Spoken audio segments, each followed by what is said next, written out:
Katie Morgan stood at attention in the small office on Mars Base 7. Her hands were clenched into fists at her sides. She could feel sweat running down her back beneath her uniform. Gunnery Sergeant Bradley Cole sat behind his desk and looked at the tablet in front of him. He did not look happy. Katie knew what was coming before he even opened his mouth. You failed the final qualification by 2 points. Your marksmanship scores were excellent, some of the best I have seen in 15 years of teaching. But the psychological stress evaluation showed you could not maintain performance under extreme pressure. I am sorry, Morgan, but you will not be receiving your sniper designation. The words hit Katie like a physical blow. She had dreamed about this moment for years, ever since she was 12 years old and watched her older brother deploy as a scout with the Marine Corps. She had practiced shooting from the time she could hold a rifle. She had studied ballistics and wind patterns and atmospheric conditions. She had pushed herself harder than anyone else in her class. And now it was all for nothing. Thank you, sir. Katie heard her own voice say the words, but they sounded distant and hollow. She saluted and turned to leave the office. Her legs felt numb as she walked down the corridor toward the barracks. Other Marines passed her in the hallway, but she barely saw them. Everything felt like it was happening underwater. Back in her quarters, Katie sat on her bunk and stared at the wall. Her roommate had already graduated and moved on to her first assignment. The room felt empty and cold. Katie looked at the patches and gear she had laid out in preparation for becoming a sniper. Now she would have to pack them away.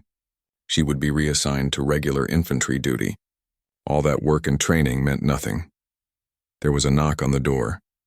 Katie looked up to see Danny Price standing in the doorway. Danny was one of her closest friends from basic training. He was a stocky kid from Nevada with an easy smile and a talent for making people laugh even in the worst situations. Right now he looked worried. I heard what happened, Danny said as he came into the room. He sat down on the chair across from her bunk. I am really sorry, Katie. I know how much this meant to you. Katie shrugged and tried to keep her voice steady. It is what it is. I failed the test. That is all there is to it. You did not fail because you cannot shoot. Danny leaned forward with his elbows on his knees. Everyone knows you are one of the best marksmen in the entire battalion. You just had a bad day on the stress evaluation. That does not mean anything. It means I am not good enough to be a sniper. Katie felt anger rising in her chest. The test is designed to find people who can perform under pressure. I could not do it. So I failed. End of story. Danny was quiet for a moment. Then he stood up and walked to the window. Outside, they could see the red landscape of Mars stretching to the horizon. The training facility was built into the side of a crater, and from here they could see the target ranges where Katie had spent countless hours perfecting her skills. You know where we are going next, right? Danny said without turning around. The Valiant Dawn is shipping out to New Helena in 2 weeks. Frontline combat zone. The Krith have been pushing into that sector for months. We are all going to see real action soon. Katie nodded. She had received her new assignment orders along with the news of her failure. She would be joining 2nd Platoon of Alpha Company as a regular rifleman. No special designation. No sniper team. Just another Marine in the ranks. My point is that you are still one of the best shots in the company. Danny turned to face her. Sniper school or no sniper school. When we get into combat, people are going to need you. I am going to need you. So do not give up on yourself just because some test said you were not good enough. Katie wanted to believe him, but the weight of failure sat heavy on her chest.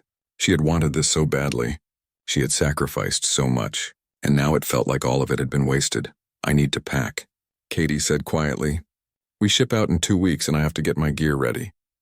Danny looked like he wanted to say more, but he just nodded. He walked to the door and paused. For what it is worth, I am glad you are going to be in my platoon. I would rather have you watching my back than anyone else I know. Sniper tab or not. After he left, Katie sat in silence for a long time. Then she stood up and began packing her equipment. She carefully folded her uniforms and organized her gear. When she came to the sniper equipment she had been issued for training, she hesitated. The specialized rifle case, the advanced optics, the range-finding equipment, all of it would have to go back to the armory. She picked up the rifle case and held it for a moment.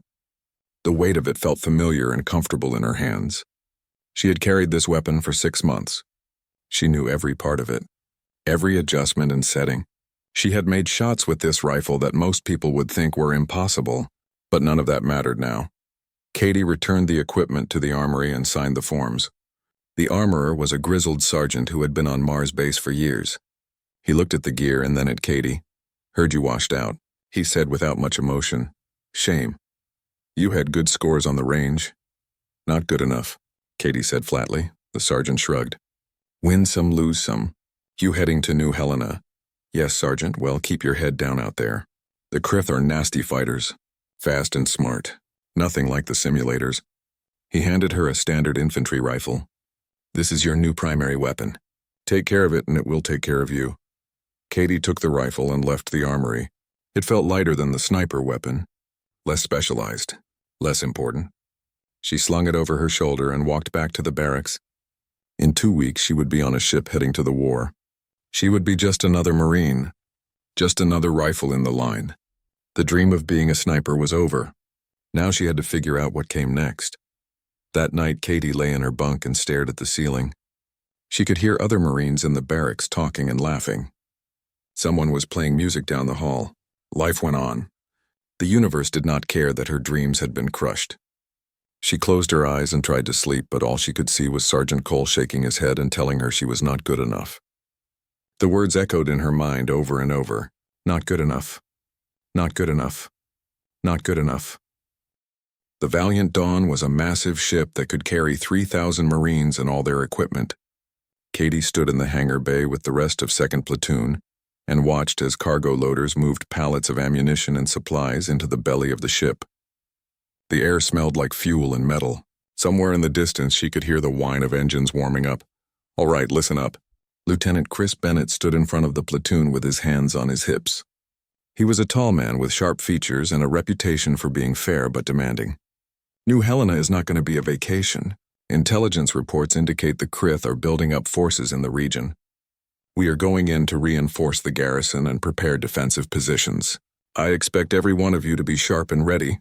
This is not a drill anymore. This is the real thing." Katie listened and tried to feel something. Excitement or fear or anticipation, but all she felt was a dull emptiness. 6 weeks had passed since she failed sniper school, and she had spent that time going through the motions. Training exercises, equipment checks, briefings. She did everything that was required of her, but her heart was not in it. Danny stood next to her in formation. He had been assigned to the same fire team. On her other side was Private Kevin Torres, who was fresh out of training and looked nervous. Behind them was Sergeant Amy Walsh, who was a veteran with 2 combat deployments under her belt. She had short dark hair and scars on her hands from shrapnel wounds. The platoon boarded the ship and found their assigned berths. The sleeping quarters were cramped with bunks stacked 3 high. Katie threw her gear onto an upper bunk and began stowing her equipment.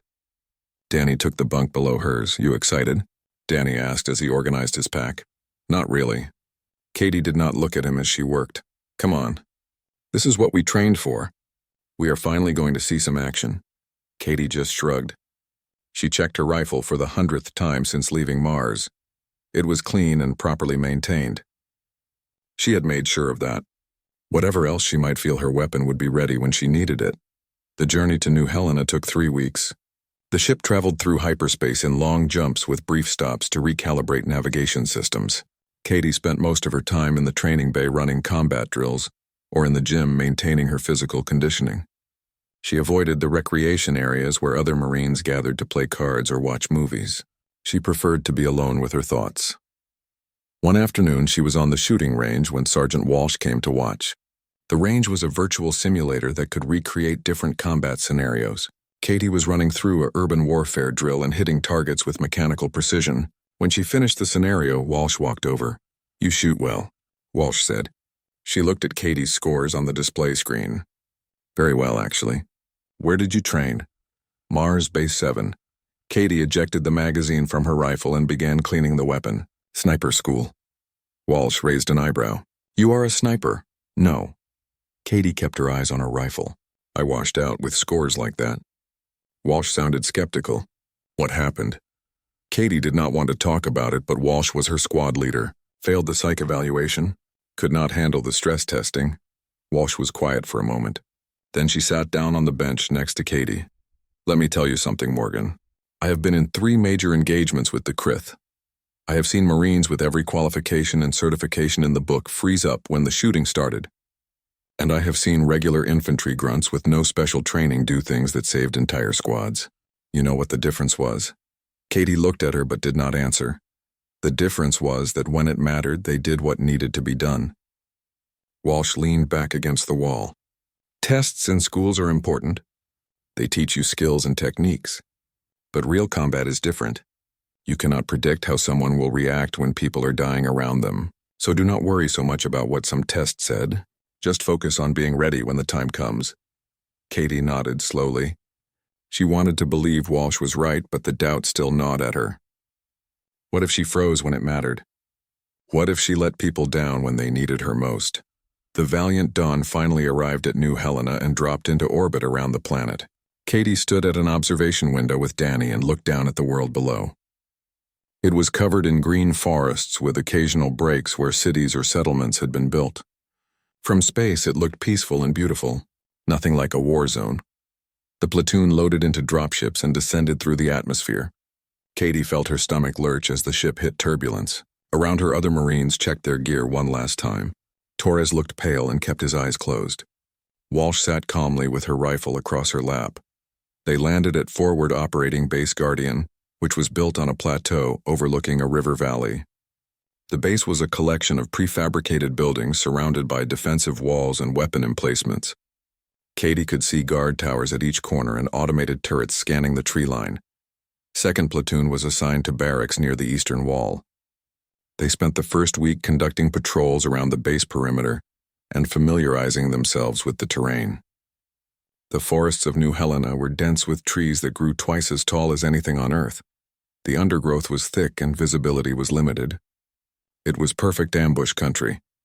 During a briefing, Lieutenant Nicole Hayes, who was the intelligence officer, showed them images of Krith warriors.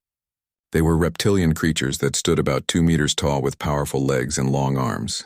Their skin was covered in scales that could change color to match their surroundings. They carried plasma weapons that could punch through standard marine armor. The Krith have technology that disrupts our communications and sensors, Hayes said as she pointed to a map on the display screen. This means that units can become isolated very quickly if they venture too far from the base. We have lost contact with 3 patrols in the last month. 2 of them were never found. Katie listened and felt a chill run down her spine. This was not like the training simulations. This was real danger, real death. That evening, she sat on her bunk and wrote a message to her brother. She told him about failing sniper school and about arriving at New Helena. She told him she was scared but trying to stay focused. She did not know if the message would reach him. Communications with Earth were sporadic at best, but writing it made her feel a little better. Danny climbed up to sit on the edge of her bunk. "You doing okay?" "Yeah." Katie set aside her tablet, just trying to process everything. It is a lot to take in. Danny looked out the window at the darkening sky. "But we will be fine. We have good training and good people in this platoon. We will watch each other's backs." Katie hoped he was right. 2 weeks after arriving at Forward Operating Base, Guardian 2nd Platoon was assigned to a patrol mission into the northern forests. Intelligence had reported possible Krith scout activity in the area, and Command wanted eyes on the ground to verify the reports. Lieutenant Bennett briefed the platoon in the operations center before dawn. "We will be moving in 2 columns through sectors 7 and 8. Bennett pointed at the map displayed on the wall. "Stay alert and maintain visual contact with your fire teams. If we encounter hostiles, we fall back to Rally Point Alpha and call for support." Any questions? Nobody spoke. Katie checked her rifle again and adjusted the straps on her pack. Her stomach felt tight with nervous energy. This would be her first real patrol into potentially hostile territory. Around her, the other Marines were doing the same final equipment checks.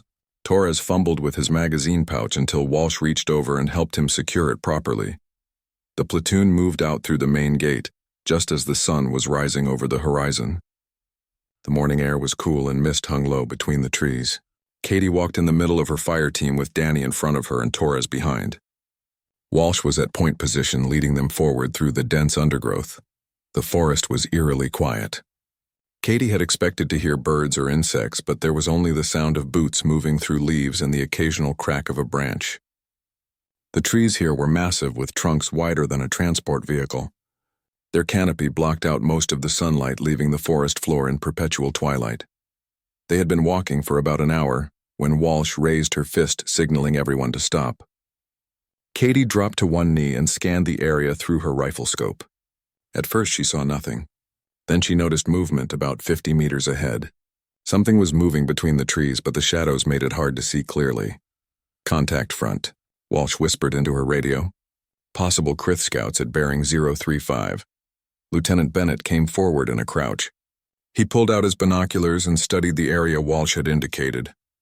After a moment, he lowered the binoculars and shook his head. "Just local wildlife. Some kind of deer analog. Keep moving but stay sharp." The platoon continued forward. Katie felt her heart still racing from the false alarm. She tried to calm her breathing and focus on her surroundings. Every shadow looked like it could hide an enemy.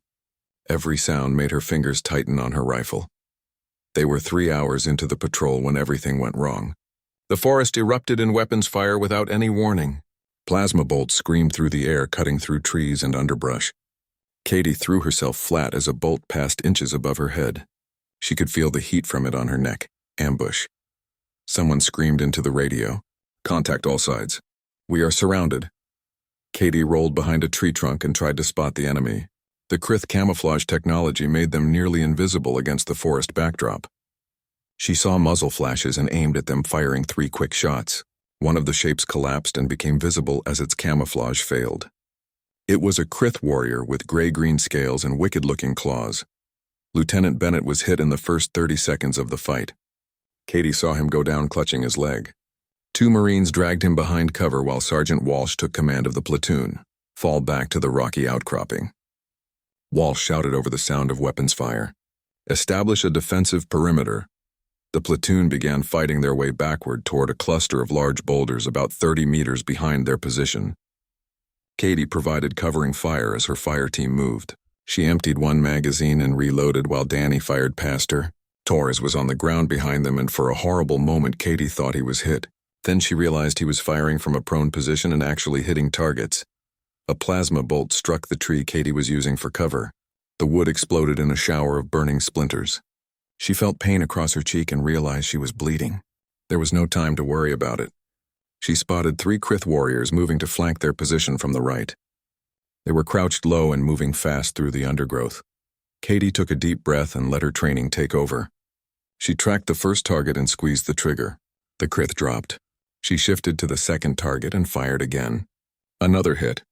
The third warrior spotted her and raised its weapon. Katie fired first. The Krith stumbled backward and fell. Nice shooting. Danny yelled as he ran past her toward the rocks. "Come on." Katie followed him and dove behind the boulders just as another volley of plasma fire tore through the space where she had been standing. The platoon was gathering in a defensive circle among the rocks. Katie counted heads and realized they were missing people. 4 Marines were down. She could not tell if they were dead or wounded. Walsh was on the radio calling for support. Katie could hear the stress in her voice. The Krith were pressing their attack, and it was clear they had superior numbers. If reinforcements did not arrive soon, the platoon would be overrun. Katie found a position between 2 rocks that gave her a good field of fire. She scanned the forest and spotted movement in the trees above. 3 Krith warriors were climbing through the branches, positioning themselves to attack from above. They would have a perfect angle on the platoon's exposed right flank. Targets in the trees. Katie called out. Right side high, she did not wait for orders. She aimed at the nearest Krith and fired. The warrior fell from the branch and crashed to the ground. She shifted to the second target. This one was partially hidden behind leaves. Katie adjusted her aim and fired twice. The Krith fell. The third warrior realized it was exposed and tried to move to better cover. Katie tracked its movement and fired.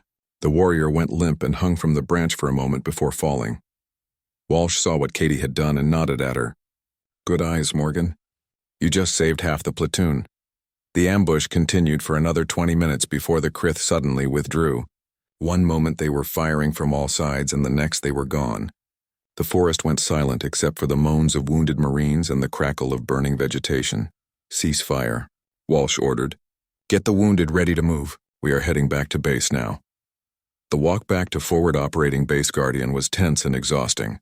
They carried the wounded on improvised stretchers. Torres had taken shrapnel to his arm but could still walk. Lieutenant Bennett was unconscious from blood loss. 2 other Marines had serious burns from plasma weapons, and 4 Marines would never walk again. Katie helped carry one of the stretchers. Her arms burned with fatigue and the cut on her cheek throbbed. But she barely noticed the pain. She kept seeing those Krith warriors in the trees. If she had not spotted them, if she had not made those shots, more of her friends would be dead. When they finally reached the base, Katie collapsed against the barracks wall. Danny sat down next to her and handed her a canteen. She drank deeply and then poured some water over her face, washing away the dried blood. "You saved lives today," Danny said quietly. "Walsh is putting you in the after-action report." Katie did not know what to say. She had just done what needed to be done, but something had changed during that fight. For the first time since failing sniper school, she felt like maybe she was where she belonged. The ambush changed everything at Forward Operating Base Guardian. Command realized they were operating blind. The Krith could move freely through the forest and set up ambushes without being detected. What the Marines needed was better intelligence about enemy positions and movements. 3 days after the ambush, Captain Gregory Matthews called a briefing for all company commanders and senior enlisted personnel. Katie was not supposed to be at the briefing, but she was delivering a report from Sergeant Walsh when Captain Matthews began speaking. She stood quietly at the back of the room and listened. "We need eyes on the Krith staging areas." Matthews pointed at a map that showed the region north of the base. "Intelligence suggests they are massing forces in this valley here. If we can confirm troop numbers and equipment, we will have advance warning of their next offensive. I am authorizing a deep reconnaissance mission. 72 hours behind enemy lines. Small team. Light and fast." One of the other officers raised his hand. "What about communication, sir?" "The Krith jamming technology makes it nearly impossible to maintain contact over long distances." Matthews nodded. "We will be using a new encrypted laser communication system. Line of sight only, but it should be immune to their jamming. The team will set up an observation post on this ridgeline here and relay information back to base. Then they extract before the enemy can locate them." After the briefing ended, Katie returned to the barracks. She found Danny cleaning his rifle on his bunk. He looked up when she entered. "Did you hear about the recon mission?" he asked. "Yeah, I was at the briefing." Katie sat down across from him. "Sounds dangerous. They are asking for volunteers." Danny set down his cleaning rod. "I am thinking about putting my name in." Katie felt a cold weight in her stomach. "Why would you volunteer for something like that?" "Because somebody has to do it." Danny looked at her seriously. "And I have the training. Plus I trust the people they will pick for the team. Walsh is going. Jake Harrison and Melissa Grant are going as the sniper team. Kevin Torres got picked for communications. They need one more for security, and I figure it might as well be me." Jake Harrison and Melissa Grant were the platoon's designated snipers. Katie had watched them work and felt the familiar pang of envy mixed with respect. They were good at what they did. Professional and skilled. Everything she had wanted to be. "When do you leave?" Katie asked quietly. "Tomorrow night. Insertion by stealth transport. We will be dropped 15 kilometers behind enemy lines and hike to the observation point. 3 days of watching and reporting. Then we extract and come home." Katie wanted to tell him not to go. She wanted to say it was too dangerous and not worth the risk. But she knew Danny had already made up his mind. And she knew he was right. Somebody had to do it. The next day, Katie helped Danny prepare his gear. He packed light with only essential equipment, extra ammunition, water purification tablets, high-energy ration bars, a small medical kit. Everything was chosen to minimize weight while maximizing capability. That evening, the recon team gathered at the flight line. Katie stood with other Marines who had come to see them off. Sergeant Walsh checked her equipment one final time. Jake Harrison and Melissa Grant were discussing sight lines and shooting positions. Kevin Torres looked nervous but determined. And Danny was joking with one of the pilots, trying to lighten the mood. Captain Matthews came to give them a final briefing. "Remember your training. Stay hidden. Get the intelligence we need. And get out clean. Good luck." The team boarded the stealth transport. Katie caught Danny's eye as he climbed the ramp. He gave her a thumbs up and grinned. She tried to smile back, but her throat felt tight. The ramp closed and the transport lifted off into the darkening sky. Within seconds, it had disappeared from view. Katie returned to the barracks and tried to sleep, but every time she closed her eyes, she saw Danny walking into danger. She finally gave up and went to the mess hall. A few other Marines were there drinking coffee and playing cards. She poured herself a cup and sat alone at a corner table. Sergeant Walsh found her there an hour later. She had not gone on the mission after all. A last-minute equipment problem had delayed the insertion, and Walsh had been pulled to handle a situation with another squad. She sat down across from Katie. "Cannot sleep either," Walsh said. "It is always hard when your people are out there and you are stuck here. Danny is my best friend." Katie stared into her coffee. "If something happens to him." Walsh reached across the table and put her hand on Katie's arm. "Price is smart and well-trained. So is everyone else on that team. They will complete the mission and come home. You have to trust that." Katie nodded, but the worry did not go away. She spent the next 2 days in a state of constant anxiety. She went through the motions of her duties, but her mind was always on Danny and the recon team. Were they safe? Had they reached their observation post? Were the Krith looking for them? The base received the first reports from the team after 48 hours. They had successfully reached the ridgeline and established their observation position. The intelligence they were sending back was valuable. Krith troop concentrations, supply routes, armor positions. It confirmed what command had suspected. The enemy was preparing for a major offensive. Katie felt relief wash over her when she heard the team was in position and safe. Danny was okay. They just had to hold out for one more day and then they would extract and come home. She allowed herself to hope that everything would be fine. On the third day, Katie was assigned to the Quick Reaction Force. This was a unit kept on standby to respond to emergencies. She sat in the ready room with her gear packed and her rifle loaded. The room had a dozen Marines all waiting for orders that hopefully would never come. The call came in at 1400 hours. The recon team had been compromised. There had been a brief garbled transmission from Torres saying they were under fire. Then nothing. Complete communications blackout. The Krith had activated their jamming technology across the entire region. Captain Matthews rushed into the ready room. "Suit up, we have a team in trouble." But before the Quick Reaction Force could move out, the base alarm started blaring. Radar had picked up massive enemy movement heading toward their position. The Krith offensive had begun early and it was heading straight for forward operating Base Guardian. Captain Matthews looked torn. He glanced at the map showing the recon team's last known position. Then he looked at the radar display showing hundreds of enemy contacts moving toward the base. "I am sorry," he said quietly. "We cannot spare the resources for a rescue mission. Every available Marine is needed to defend this base. The recon team is on their own." Katie felt like she had been punched in the stomach. Danny and 4 other Marines were trapped behind enemy lines with no communications and no help coming. They would have to survive on their own or die trying. The Quick Reaction Force was disbanded and everyone was sent to defensive positions. Katie was assigned to a bunker on the southern perimeter. As she took her position and checked her ammunition, she made a silent promise. If there was any way to help Danny, she would find it. She would not let her best friend die alone in that forest. The Krith attack began at dawn. Katie crouched in her defensive bunker and watched the tree line through her rifle scope. The forest was silent and still in the gray morning light. Then suddenly it was not silent anymore. Hundreds of Krith warriors poured out of the trees, moving fast and low toward the base perimeter. Their scales shifted colors to match the terrain, making them difficult to track. "Open fire." The order came through Katie's helmet radio. All along the defensive line, Marines began shooting. The sound was deafening. Rifles cracked. Machine guns rattled. Plasma bolts from Krith weapons screamed through the air, leaving trails of superheated atmosphere. Katie picked her targets carefully. She had learned in the ambush that panic shooting wasted ammunition. She aimed at a Krith warrior running toward the wall and squeezed the trigger. The warrior went down. She shifted to another target and fired again. Her training took over and everything else faded away. There was only the scope and the target and the trigger. Next to her in the bunker, Private Lisa Chen was firing in controlled bursts. She had been quiet and reserved since joining the platoon, but now she fought with fierce determination. When a plasma bolt hit the bunker wall and showered them with concrete fragments, Chen barely flinched. She just kept firing.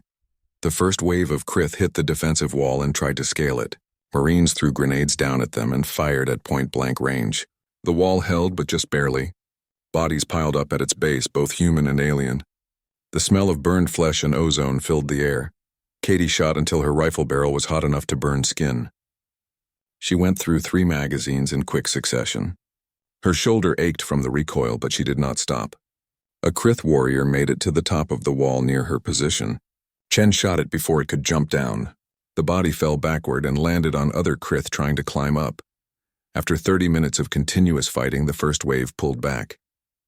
Katie used the lull to reload and drink water. Her hands were shaking from adrenaline. She looked at Chen, who had a cut above her eye from flying debris. "You okay?" Katie asked. "Yeah." Chen wiped blood from her face. "That was intense. That was just the first wave." Katie checked her ammunition. She had 6 magazines left. Not enough if the fighting continued at this pace. A runner came through the bunkers delivering fresh ammunition. Katie took 4 more magazines and clipped them to her vest. The runner was a young Marine she did not know. His face was pale and his hands shook as he handed out the magazines. "How is the rest of the base holding?" Chen asked him. "North and east walls are under heavy pressure. We lost Bunker 7 on the north side. Casualties are mounting." The runner moved on to the next position. Katie looked out at the killing field in front of the wall. There had to be at least 100 dead Krith out there, but more were massing in the tree line. This was going to be a long fight. The second wave came an hour later. This time the Krith brought armored vehicles, heavy weapons that could punch through the defensive wall. Marines called in artillery strikes and the ground shook from explosions. Katie fired at Krith infantry that tried to advance behind the armor. She hit target after target, but there were always more. A plasma bolt hit the roof of her bunker and part of it collapsed. Katie and Chen scrambled out just before the entire structure came down. They found cover behind a pile of sandbags and continued fighting from there. The defensive line was beginning to fracture. Marines were falling back to secondary positions. Katie spotted a Krith officer directing troops from behind a disabled vehicle. She took careful aim and fired. The officer went down. The Krith around it seemed to lose coordination for a moment, and the Marines took advantage of that to push them back.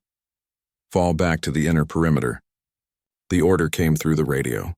"All units withdraw to secondary defensive positions." Katie and Chen ran back toward the center of the base. Around them, other Marines were doing the same. The wounded were being carried by their squad mates. Katie saw Torres being helped along by another Marine. His arm was bandaged, but he was alive. She did not see Danny, and her heart clenched with worry before she remembered he was not at the base. He was still out there somewhere behind enemy lines. The inner perimeter was a ring of reinforced bunkers and trenches around the command center and critical facilities. Katie was assigned to a position on the eastern side. She had barely settled in when the Krith attacked again. This time they came from all directions, trying to overwhelm the defenders through sheer numbers. Katie fought like she had never fought before. She emptied magazine after magazine into the advancing enemy. When her rifle barrel became too hot to touch, she switched to her sidearm. When that ran dry, she picked up a rifle from a fallen Marine and kept shooting. Hours blurred together. Katie lost track of time. The sun climbed overhead and began its descent. Still the fighting continued. The base was a nightmare of fire and blood and screaming. Katie saw things she would never forget. Acts of courage and acts of desperation. Marines fighting with their last breath to save their brothers and sisters. During a brief lull, Katie was pulled back for rest rotation. She stumbled to the command center to get water and more ammunition. Inside, she found chaos. Officers were shouting orders.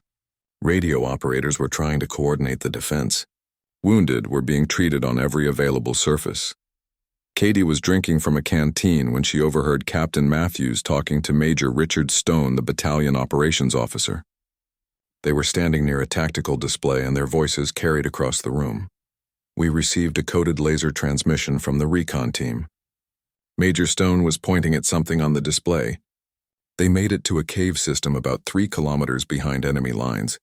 They have wounded and they are running out of ammunition." Katie's head snapped up. The recon team was alive. Danny was alive. "Can we send a rescue?" Captain Matthews asked. "No," Stone shook his head. "We are fully engaged here. Every Marine is committed to defending the base. We cannot spare anyone for a rescue mission. The recon team is on their own. How long do they have?" Matthews looked grim. "Torres estimates 6 to 8 hours before they are overrun. The Krith know their general location and are hunting them." Stone paused. "I am sorry, Gregory, but there is nothing we can do." Katie felt ice in her veins. 6 to 8 hours. Danny had less than a day to live, and there was nothing anyone could do about it. The Marines at the base were fighting for their own survival. There were no resources to spare for a rescue mission behind enemy lines.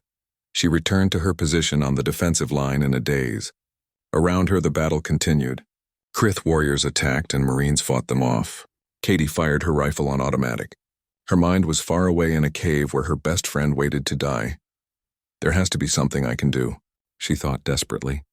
There has to be a way to help them. Katie was rotated off the defensive line after 4 hours of continuous fighting. She was exhausted and covered in dirt and dried blood. Some of it was hers, but most of it belonged to others. She walked toward the supply depot to get fresh ammunition and maybe something to eat, though she did not feel hungry. The base was a wreck. Buildings had been damaged by plasma fire and explosions. Craters marked where Krith artillery had hit. Medical personnel rushed between triage stations trying to save the wounded. Katie passed by them and felt numb. So much death and destruction.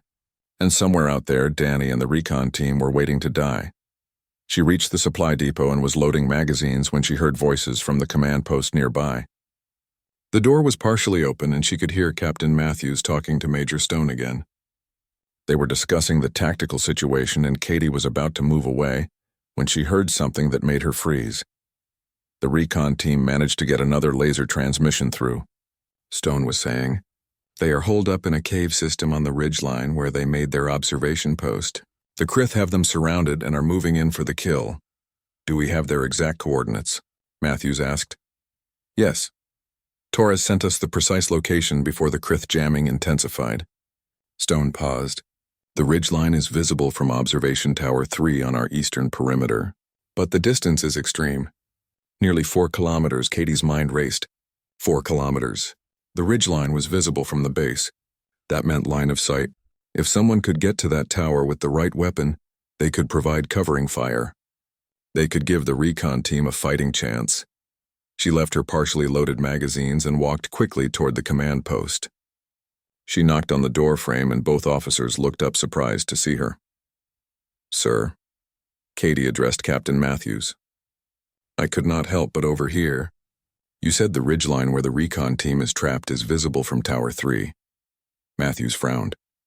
"That is correct, Corporal, but I fail to see how that is relevant. I can help them." Katie spoke quickly before she lost her nerve. "I can provide covering fire from the tower. If I can take out the Krith forces closing in on the cave, the team might be able to break out and make a run for friendly lines." Stone shook his head.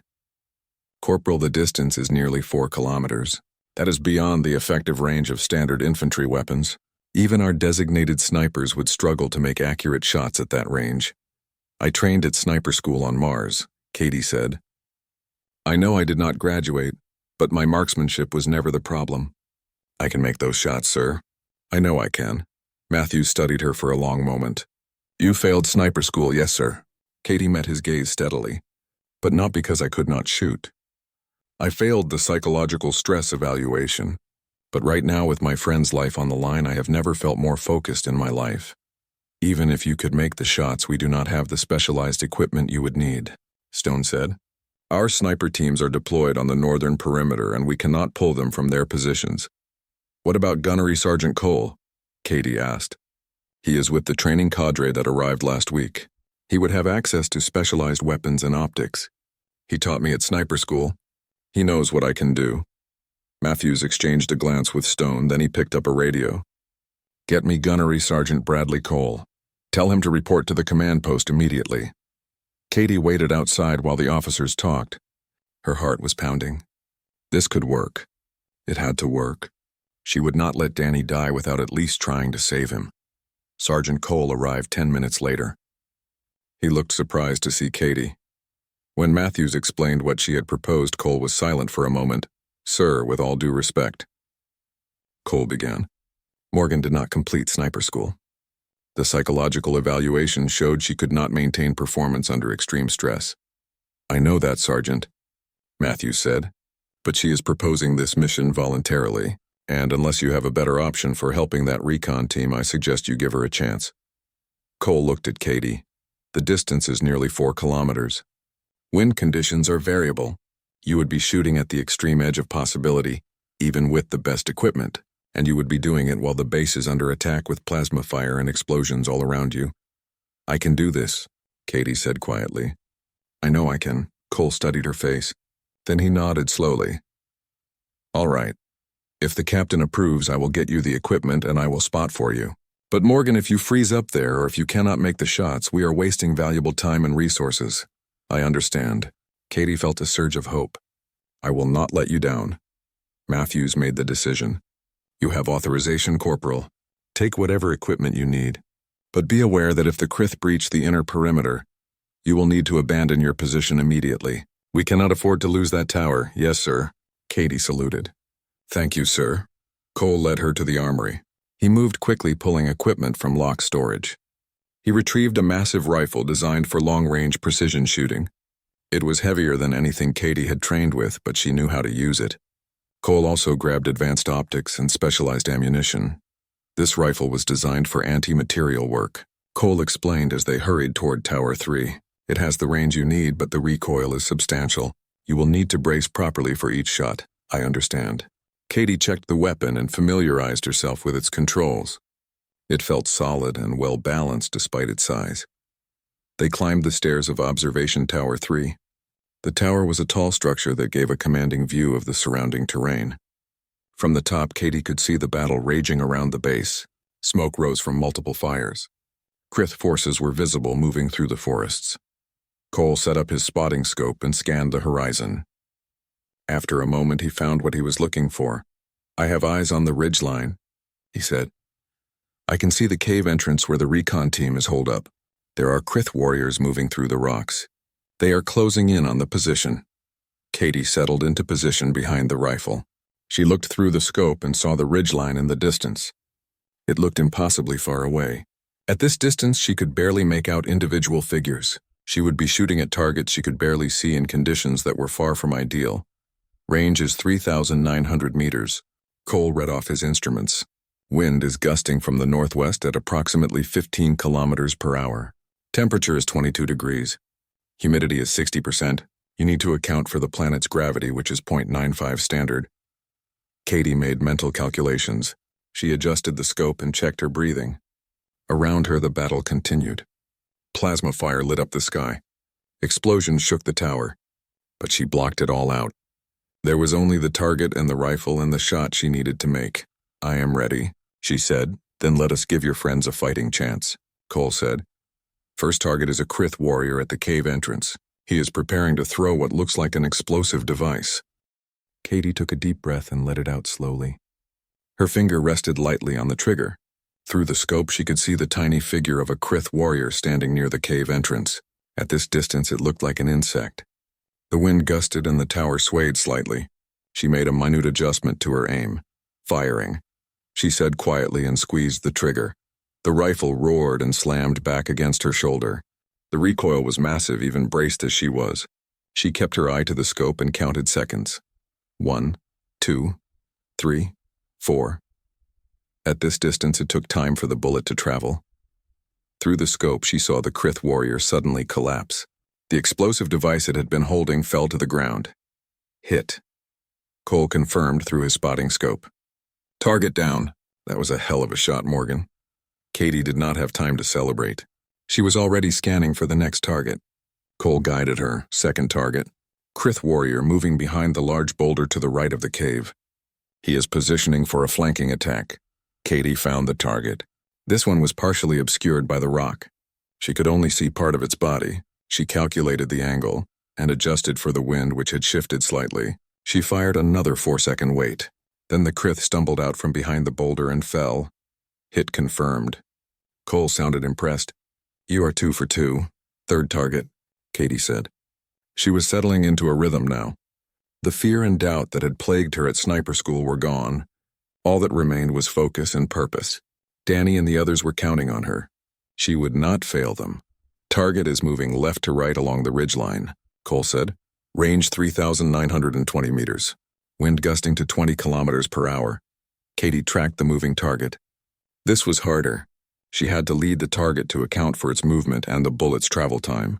She took the shot and watched through the scope. The Krith warrior stopped moving and dropped to the ground. 3 for 3. Cole was grinning now. You are on fire, Morgan. Over the next 30 minutes, Katie took shot after shot. Some targets were stationary. Others were moving. Some were exposed while others used cover. Every shot required different calculations and adjustments. The wind kept changing. The light was shifting as the sun moved across the sky, and all around them the battle for the base continued with explosions and weapons fire creating chaos. But Katie blocked it all out. She existed in a bubble where there was only the scope and the target, and the perfect execution of technique. Her breathing was controlled. Her hands were steady. Each shot was a prayer sent across 4 kilometers of empty air. Target down, Cole called after each successful hit. You just took out a Krith officer. That one was coordinating their attack. They are starting to panic, Morgan. They cannot figure out where the fire is coming from. Through the scope, Katie saw the Krith forces near the cave entrance falling into disarray. They had been methodically closing in on the recon team's position. Now they were dying one by one from an invisible enemy. Some of them were trying to find cover. Others were scanning the horizon looking for the shooter. Katie saw movement at the cave entrance. Human figures. The recon team was making their move. She could not tell which one was Danny, but her heart surged with hope. They were alive and they were running. The team is breaking out, Cole said urgently. They are heading for the tree line. But there are Krith warriors moving to intercept them. You need to clear their path. Katie shifted her aim. A group of 3 Krith warriors was moving to cut off the recon team's escape route. She fired and hit the lead warrior, adjusted, fired again. The second warrior fell. The third one dove for cover behind a rock. Target is behind the rock, Cole said. But he will have a clear shot at our people when they pass. Katie studied the position. The rock provided good cover, but it was not perfect. She could see a small gap between the rock and the ground. If she could thread a shot through that gap, she might be able to hit the Krith warrior on the other side. It was an impossible shot. The gap was maybe 30 centimeters tall. At 4 kilometers distance, the slightest miscalculation would send the bullet into the rock or over the target completely. But Katie did not hesitate. She made her calculations and fired. She watched through the scope as the bullet hit the ground just in front of the rock and ricocheted up. The Krith warrior behind the rock jerked and fell sideways into view. The ricochet had caught it in the side. Cole stared at her in disbelief. Did you just make a ricochet shot at 4 kilometers? The battle for forward operating base Guardian continued through the afternoon and into the evening. Katie fought from defensive positions alongside the other Marines. She was exhausted beyond anything she had ever experienced, but she kept going. Every time she wanted to give up, she thought about Danny and the recon team running through the forest. They were depending on every Marine at the base to hold the line long enough for them to get back. As darkness fell, the Krith attacks became less coordinated. Their initial assault had failed to break through the Marine defenses, and they had taken heavy casualties. The enemy forces began to withdraw back into the forests. The Marines held their fire and watched them go. Nobody had the energy left to pursue. Katie sat on the ground with her back against a wall. Her rifle lay across her lap. Lisa Chen sat next to her with a bandage around her head. Neither of them spoke. There was nothing to say. They had survived, and that was enough. Movement at the perimeter caught Katie's attention. She raised her rifle but then lowered it. A group of Marines was approaching from the forest. They were moving slowly, and some of them were being supported by others. Katie stood up and walked toward the gate. Her heart was pounding. The group came through the gate and Katie saw Sergeant Walsh first. She was covered in dirt and blood, but she was alive. Behind her came Kevin Torres hobbling on an injured leg. Then came Jake Harrison being carried on a makeshift stretcher. Melissa Grant walked beside him looking exhausted. And finally Danny Price limping but grinning when he saw Katie. You made it. Katie could not keep the emotion out of her voice. She wanted to hug Danny, but she was afraid she might break down if she did. You are alive, thanks to you, Danny said. We heard the shots. We could not figure out where they were coming from at first. Then Torres realized someone was shooting from the base, 4 kilometers away. We thought he was crazy. Walsh walked over to Katie. She looked at her with respect. I do not know how you made those shots, Corporal, but you saved our lives. All of us would be dead if not for you. Other Marines gathered around. Word had already spread about what Katie had done. People who had barely noticed her before now looked at her differently. She had done something extraordinary. something that most people would think was impossible. Captain Matthews came to check on the recon team. He made sure they were getting medical attention, and then he pulled Katie aside. "I am putting you in for a commendation, Morgan. What you did today was exceptional. 34 confirmed eliminations at extreme range under combat conditions. That is the kind of shooting that legends are made of."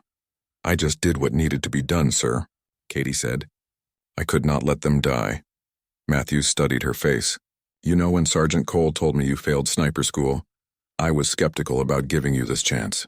But he said something that changed my mind. He said you failed because you could not perform under artificial stress in a controlled environment. But that real combat is different. When lives are actually on the line, some people find a focus they never knew they had. He was right about you." Katie did not know what to say. She had spent so long thinking of herself as a failure, someone who was not good enough to be a sniper. But today she had proven that tests and schools could not measure everything. When it really mattered, she had performed beyond anyone's expectations, including her own. Over the next few days, the base worked to repair damage and treat the wounded. The Krith offensive had been turned back, but at a heavy cost. 43 Marines had been killed and over 100 wounded. But the base had held, and the enemy had been forced to retreat. Danny found Katie in the mess hall 3 days after the battle. His leg was bandaged, but he was walking without help. He sat down across from her with his food tray. "So I heard some interesting news," he said with a grin. "Apparently Sergeant Cole sent a report back to the sniper school on Mars. He included your combat performance data and his recommendation that you be given another chance." Katie looked up from her food. "What do you mean another chance?"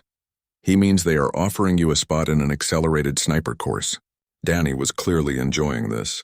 "Cole argued that you already have all the technical skills. You just need the official certification.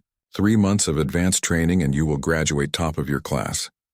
Katie felt a mix of emotions, hope and fear and excitement all tangled together. This is really happening. It is really happening. Danny reached across the table and squeezed her hand. "You earned it, Katie. Not just with those shots you made, but with everything you did. You never gave up even when you thought you had failed. That is what makes you a real sniper. Not some test score." 3 weeks later, Katie stood in Captain Matthews' office again. This time it was to receive her orders. She would be returning to Mars Base 7 for the accelerated sniper course. Sergeant Cole would be one of her instructors. When she graduated, she would be assigned to a Marine sniper team with all the responsibilities and recognition that came with it. As Katie packed her gear to leave New Helena, she thought about everything that had happened.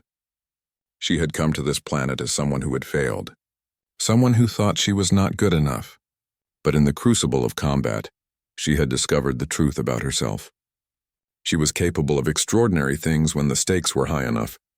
When the people she cared about needed her, Danny helped her carry her gear to the transport shuttle. They stood together on the landing pad and watched the sun set over the forests of New Helena. The planet had been baptized in blood, but it remained in human hands. "You know what the crazy part is," Katie said. "When I was at sniper school before, I was so worried about failing that I could not focus.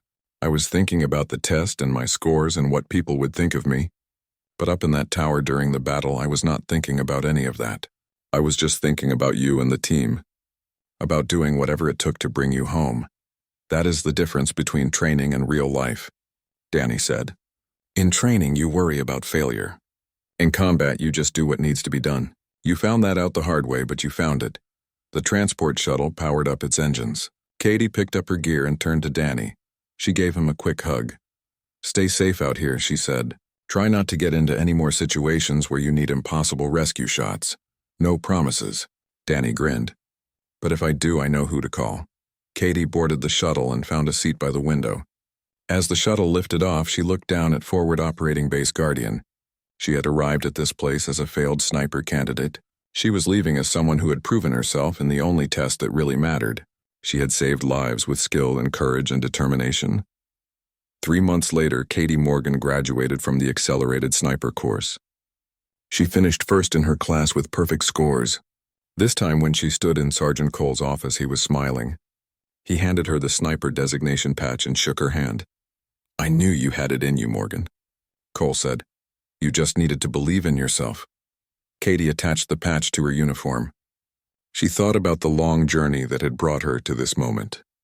The failure, The doubt, the desperate fight on New Helena, the impossible shots that saved her friends, all of it had been necessary. All of it had shaped her into the Marine she was now. She did not pass sniper school the first time. But when the moment came, when everything was on the line and her friends needed her most, she had made the shots that mattered. And in the end, that was what being a sniper was really about. Not tests or certifications or official designations. It was about having the skill and the courage to do what needed to be done when lives depended on it. Katie wore her new sniper patch with quiet pride. She had earned it the hard way. She had earned it in combat. She had earned it by saving the people she cared about, and nobody could ever take that away from her.